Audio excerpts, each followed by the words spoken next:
안녕하세요. 저를 식모로 쓰려 했던 건지 어머님의 음흉한 속내에 질려버려서 연을 끊은 30대 여성입니다.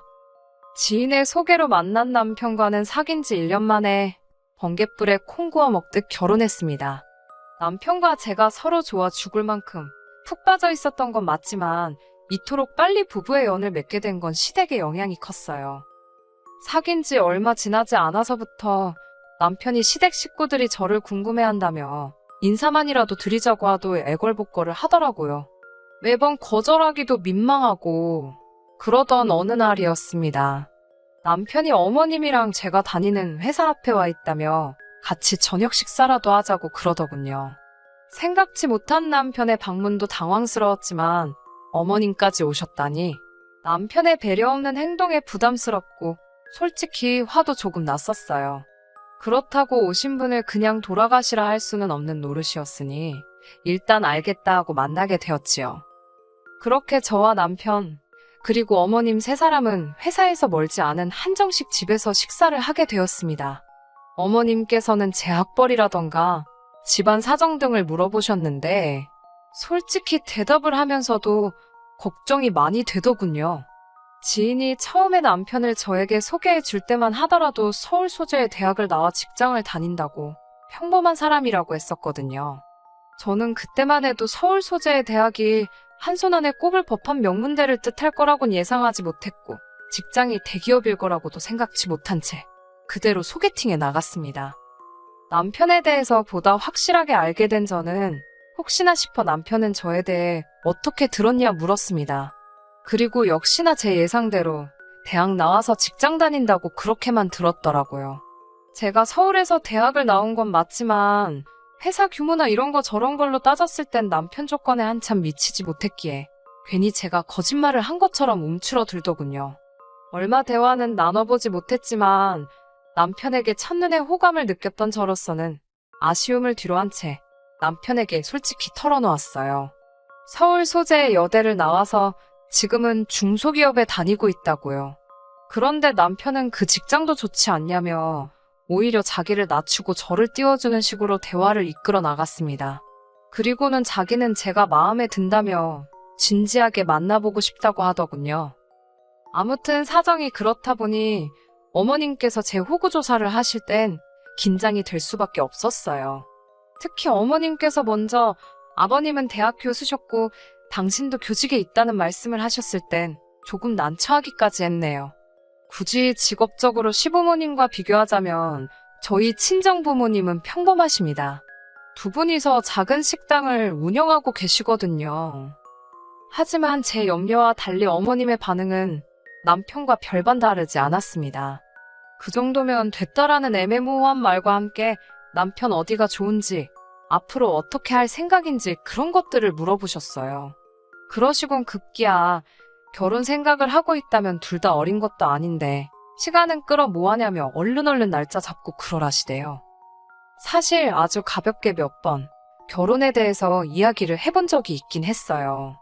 그런데 어머님까지 나서서 빨리 진행시키라 하시니 당황스럽기도 하고 한편으론 기쁘면서도 동시에 걱정도 되었습니다. 솔직히 털어놓자면 제가 결혼 자금으로 돈을 모아놓기는 했지만 겨우 4천만 원에 불과했고 친정 부모님도 얼마나 해주실지 감이 안 왔거든요. 그날 밤 친정 부모님께 있었던 일을 이야기하면서 혹시 시집 간다고 하면 얼마나 해주실 수 있냐 물으니 부모님께서 몹시 미안해하시면서 이렇게 빨리 시집 간다 소리를 할 줄 몰랐다며 급하게 쓸 데가 있어서 제 결혼식에 쓰려고 모아두셨던 돈에 손을 대셨다고 하셨습니다. 원망이라기보다는 상황 자체가 갑갑하더라고요. 결국 이튿날 남편에게 당장 결혼하는 건 무리일 것 같다고 했습니다. 가진 거라곤 겨우 4천만 원이 전부인데 이 돈으로 혼수며 애다니며 다 할 수 없을 것 같다고. 당신이나 나나 좀 더 준비가 되면 식을 올리자 하니 남편도 제 뜻이 그렇다면 알겠다더군요. 하지만 얼마 지나지 않아 저는 다시 어머님께 연락을 받게 되었습니다. 돈 때문에 결혼을 미루자고 했냐며 그런 거 신경 쓰지 말고 그냥 하라시대요. 집은 어머님이 전세로 하나 구해주실 생각이라며 너무 개의치 말라고요. 저는 일단 감사하다. 남편이랑 잘 이야기해보겠다 했지만 솔직히 이걸 거절해야 하는 건지 감사하다 해야 하는 건지 어찌할 바를 모르겠더군요. 남편은 어머님이 제가 어지간히 마음에 든 모양이라며 감사하게 받고 앞으로 잘 사는 모습을 보여드리자 하대요. 그렇게 남편과는 본격적으로 결혼 준비를 하기 시작했습니다. 상견례의 분위기는 화기애애 그 자체였어요. 친정 부모님께서는 제가 좋은 시댁을 만났다고 운도 좋다며 기뻐하셨고 저도 그런 줄로만 알았네요. 아무튼 남편의 두 누나도 만났는데 두 사람 다 살가운 성격은 아니었어요. 하지만 신우들과의 관계는 앞으로 제가 잘하면 될 거라고 생각하고 크게 신경 쓰지는 않았어요. 사실 다른 무엇보다도 결혼 준비를 하면서 가장 당황스러웠던 순간은 아버님이 병원에 입원하셨을 때였습니다. 남편이 말하기를 갑자기 길 가다 쓰러지신 아버님을 주변에 있던 행인의 도움으로 병원에 모셨다고요. 결혼식을 2주도 채 남기지 않은 상태에서 발생했던 일이라 당연히 찾아가야 한다 생각했어요. 그런데 병원에 도착하니 어머님께서 병실에는 들어가지 못하게 하셨습니다. 아버님께서 그저 발을 헛디뎌 넘어지신 거라며 흐트러진 모습을 며느리감한테 보여주고 싶어 하지 않으시니 그냥 돌아가라셨지요. 다행히 결혼식 당일에는 전보다는 조금 야윈 듯한 모습이었지만 아버님은 무사히 결혼식에 참석하셨고요. 하지만 다시 한번 생각지도 못한 상황을 맞닥뜨렸던 건 결혼한 지 4개월이 좀 지나서입니다. 아버님께서 또 다시 쓰러지셨는데 이번엔 그 일이 집안에서 발생했기에 바로 어머님이 119를 불러 아버님을 응급실로 모셨다더군요. 그리고 저는 충격적인 소식을 듣게 되었습니다. 아버님 병실에 가져다 놓을 화병에 물을 채우기 위해 잠시 자리를 비웠다가 돌아오는데 병실 밖으로 어머님과 신우 둘의 대화 소리가 들리더군요. 엿들을 생각은 없었는데 세 사람이 얼마나 조용하게 쑥덕거리던지 비밀 이야기를 한다는 게 불보듯 뻔한 일이었어요. 평소라면 저도 나름대로 제가 왔다는 기색을 냈을 텐데 어쩐지 그날만큼은 그런 생각보다는 무슨 이야기인지 엿듣고 싶더라고요. 세 사람은 아버님의 병에 대해서 이야기를 나누고 있었습니다. 제가 여기다 병명이라도 적으면 바로 누군지 알아보는 사람이 있을 것 같아서 구체적으로 적을 순 없지만 아버님은 타고날 때부터 어떤 질환을 가지고 계셨던 모양입니다. 그리고 그 병은 아들인 제 남편에게도 유전이 되는 거였고요. 너무 놀란 제가 복도 안쪽에 몸을 숨기고 핸드폰에 아버님의 병명으로 의심가는 것들을 찾아보기 시작했습니다. 찾아보니 다행히 아버님이 당장 어떻게 되시는 병은 아니었고 이게 자식한테 꼭 되물림이 되는지는 아직 제대로 연구되지 않았다고 나오더군요. 병실에서 세 사람이 쑥덕거린 건 다행히 전부 다 확실한 정보는 아니었구나 싶어 정말 말 그대로 다리에 힘이 다 풀리더라니까요. 병실에 돌아오니 어머님께서 저더러 이야기를 하자셨습니다. 신우들은 자리를 피해주지 않았고 저는 직감적으로 아버님에 대한 이야기를 하려고 하신다는 걸 눈치챘어요. 아니나 다를까 어머님께서는 저더러 아버님의 병수발을 맡아달라 하시더군요. 당황스러웠지요. 회사 때문에 안 된다고 딱 잘라 말씀드렸습니다. 괜히 난처해야 하는 기색이라도 보이면 오히려 더 해달라고 매달리시는 건 아닌가 싶어서 확실하게 거절을 했어요. 그랬더니 어머님께서는 아무리 그래도 그렇지 어떻게 생각해보는 척도 안 하고 거절을 할 수 있냐며 서운하다 하시대요. 저는 정말 죄송하지만 회사를 다니는데 생각해보고 말고 할 수도 없는 노릇이라고. 신우들은 안 된다 하냐니까 걔들이 병수발을 어떻게 드냐입니다. 평생 험한 일이라곤 한 번도 안 해본 애들이라면서 어디서부터 황당하다고 표현을 해야 할까요? 저보다 나이도 많은 두 신우 다 하는 일 없이 어머님 아버님께 용돈 받아 생활하고 있었습니다. 그런 신우들이야말로 남도 아니고 자기 아버지인데 당연히 병수발을 들어야 하는 거 아닌가 싶었지요. 하지만 차마 이런 말을 입 밖으로 내진 못하고 연신 죄송하다. 그렇지만 어려울 것 같다고 말씀드리고 간신히 그 대화에서 빠져나왔습니다. 저는 고민 끝에 남편에게 어머님과 나누었던 대화를 털어놓았어요. 솔직히 남편은 아버님 병명에 대해선 알고 있는지 유전 가능성이라던가 전부 다 이미 알고 있었는지도 궁금했고 남편도 제가 그 병수발을 들어야 한다고 생각하고 있는지도 알고 싶었네요. 제 이야기를 들은 남편의 반응은 저보다 더 황당해했고 무엇보다 크게 충격을 받은 듯 했어요. 정말 몰랐냐고 묻기도 어려울 만큼 힘들어하는 표정이었지요. 그런 남편을 보고 있으니 제 마음도 아팠고 솔직히 훗날 남편이 아프게 되더라도 그건 그때의 일이라고 생각했습니다. 지금 당장은 건강한 남자였으니까요. 저는 일단 남편에게 아버님 병수발은 절대로 들고 싶지 않다고 솔직히 털어놓았습니다. 남편도 걱정하지 말라고 어머님 계시고 안 된다 하면 누나들도 있고 그리고 자기도 있는데 제가 할 이유가 뭐냐고요. 그리고 저를 옆에 앉혀놓고 남편은 어머님께 전화를 걸었습니다. 어머님더러 제가 아버님 병수발을 들지 않을 거라며 다시 한번 못을 박더라고요. 그러자 어머님께선 크게 노하신 목소리로 자식 키워봤자 소용없다더니 네가 딱 그렇다면서 그러더니 남편더러 집까지 해져가면서 결혼시켜줬더니 부모 뒤통수를 이렇게 치냐고 내가 네 마누라 뭐가 예뻐서 그렇게 잘해줬겠냐 그래도 순하니 말귀도 잘 알아들어먹고 한마디로 부리기 좋을 줄 알아서 절 받아주셨다는 뭐 그런 말씀을 하고 계시더군요. 그러더니 급기야 어머님께선 머리 검은 짐승은 거두는 게 아니라더니 그 소리를 듣고 처음에 저는 갑자기 왜 이런 말씀을 하시나 싶다가 순간 설마 싶어 남편을 쳐다봤습니다. 남편 얼굴이 벌겋게 달아올랐더라고요. 전화가 끊어지고 남편에게 추궁해 이게 다 무슨 일이냐 물었습니다. 그러자 남편이 멋쩍게 웃더니 저더러 놀라지 말라면서 실은 어머님이 친어머니가 아니라는 이야기를 하더라고요. 놀라지 않겠다고 했지만 정말 크게 놀랐지요. 남편이 말하기를 남편을 낳고 얼마 되지 않아 친어머니께서 세상을 뜨셨답니다. 그리고 얼마 지나지 않아 혼자 아이를 키우기 어렵다 판단하신 아버님께서 지금의 어머님과 재혼을 하셨다고요. 신우 둘은 어머님이 첫 번째 남편과의 사이에서 낳은 자식들로 다시 말해 아버님의 친자식들이 아니었어요. 아무리 친자식이 아니라고 해도 이제껏 같이 산 정이 있는데 남편 또한 저와 같은 생각을 하는 눈치였습니다. 게다가 남편 말로는 어머님께서 얼마나 남편과 아버님 사이를 이간질해댔는지 나중엔 누가 가르쳐 주지도 않았는데 남편 스스로 어머님에게 잘 보이려고 애를 많이 썼답니다. 아버님은 어차피 자기 편을 들어주진 않으시니 어머님하고라도 잘 지내야겠다 싶어서요. 그 이야기를 듣는데 어찌나 속상하던지.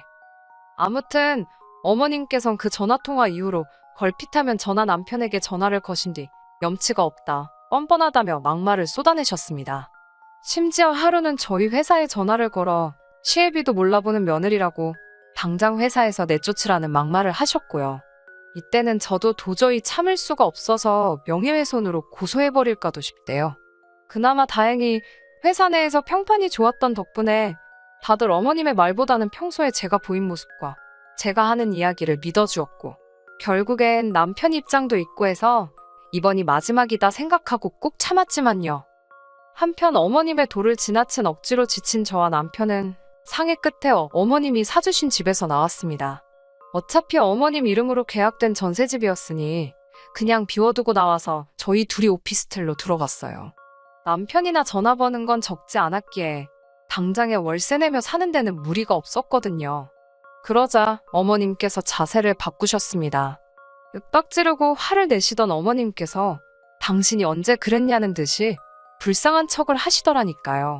견디다 못한 제가 간병인을 부르시면 어떠냐 하니 멀쩡한 며느리가 있는데 못하러 생판 남한테 아버님을 맡기냐며 저더러 그런 소리 하는 게 아니랍니다. 정작 아버님한테 진짜 관심이 없는 건 신우들이었는데 저만 아주 못된 사람이 되어가고 있었지요. 그러던 어느 날 어머님이 연락도 없이 저희 집에 찾아오셨습니다. 남편도 저도 집에 있었는데 어머님은 남편도 있을 거라곤 예상치 못한 눈치였어요.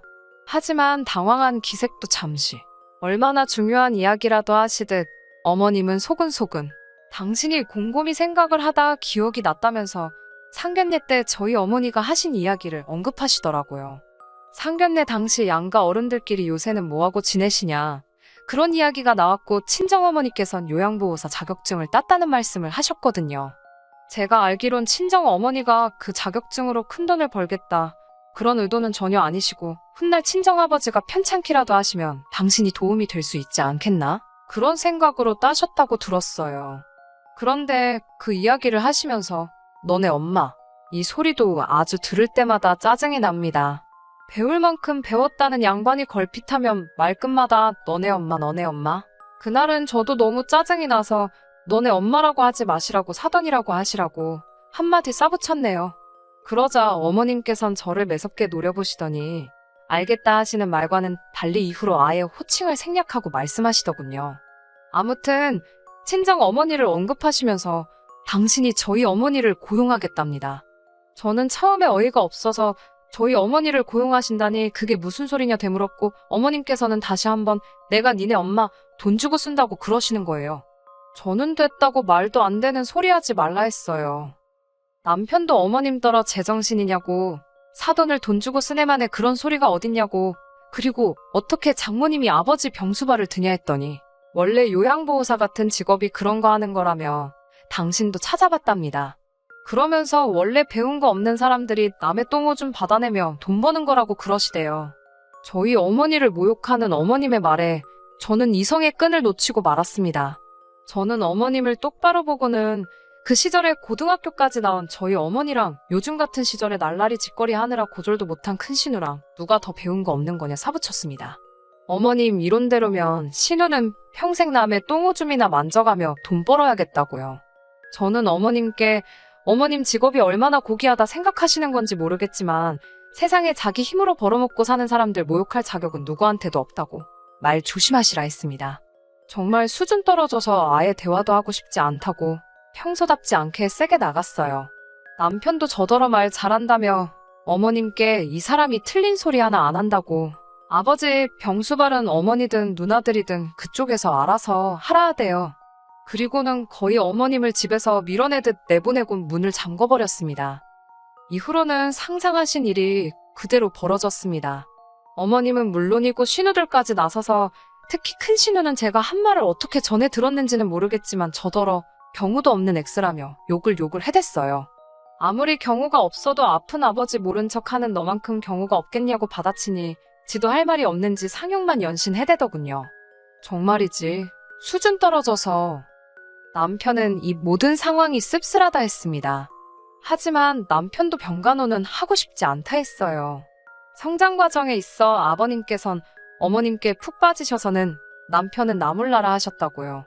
자기가 성별만 남자지 신데렐라가 따로 없었다면서 돌이켜 생각해보면 아버님이 어떤 증세를 보이기 시작하면서 어머님이 자기한테 친한 척 하시고 그러다 제 존재를 알고 결혼도 추진하신 것 같다고 생각할수록 너무 어이없고 분하답니다.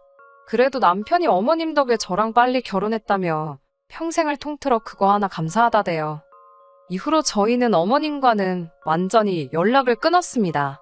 솔직히 어머님과 남편이 따로 연락을 주고받는지 저는 모릅니다.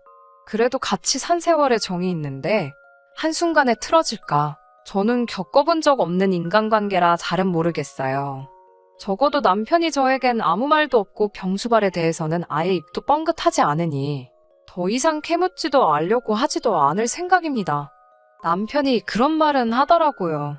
아버님이 저러다 돌아가셔도 자기는 절대 재산 포기 안 하고 자기 목숨 받아낼 거라고요. 이 말을 하던 남편은 악에 바친 것 같았는데 저는 남편이 어떤 결정을 내리든 그걸 지지해줄 생각입니다. 남편과 저는 이제 영원한 한 팀이니까요. 끝까지 들어주셔서 감사합니다. 오늘의 사연은 여기까지입니다. 구독과 좋아요, 알람 설정 부탁드리고 더 좋은 사연으로 다시 찾아뵙겠습니다. 감사합니다.